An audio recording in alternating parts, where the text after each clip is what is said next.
જિલ્લા પંચાયતના પ્રમુખ ભીમસિંહભાઈ તડવીની ઉપસ્થિતિમાં દેડિયાપાડાના વેરાઈ માતા મંદિરના પ્રાંગણમાં રવિ કૃષિ મહોત્સવ 2024નો કાર્યક્રમ યોજાયો। રાજ્ય સરકાર દ્વારા ખેડૂતોને રવિ સિઝનમાં રવિ પાકો વિશે આધુનિક કૃષિ પદ્ધતિ સાથે તાંત્રિકતા અંગે માર્ગદર્શન તેમજ ખેડૂતલક્ષી વિવિધ યોજનાઓ અંગેની સમજ મળી રહે તે હેતુસર 2 દિવસીય રવિ કૃષિ મહોત્સવનું રાજ્યભરમાં આયોજન કરવામાં આવ્યું, જેના ભાગરૂપે દેડિયાપાડા તાલુકા મથકે વેરાઈ માતા મંદિરના પ્રાંગણમાં જિલ્લા પંચાયતના પ્રમુખ ભીમસિંહ તડવીની અધ્યક્ષતામાં રવિ કૃષિ મહોત્સવનો પ્રારંભ કરવામાં આવ્યો હતો।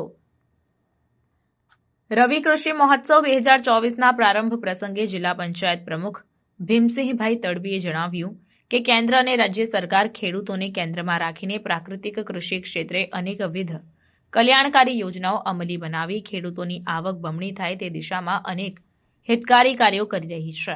નાગરિકોને રસાયણ વિનાનો શુદ્ધ આહાર મળી રહે તે માટે પ્રાકૃતિક કૃષિને વેગવંતી બનાવવા માટે સરકાર દ્વારા સતત પ્રયત્નો થઈ રહ્યા છે।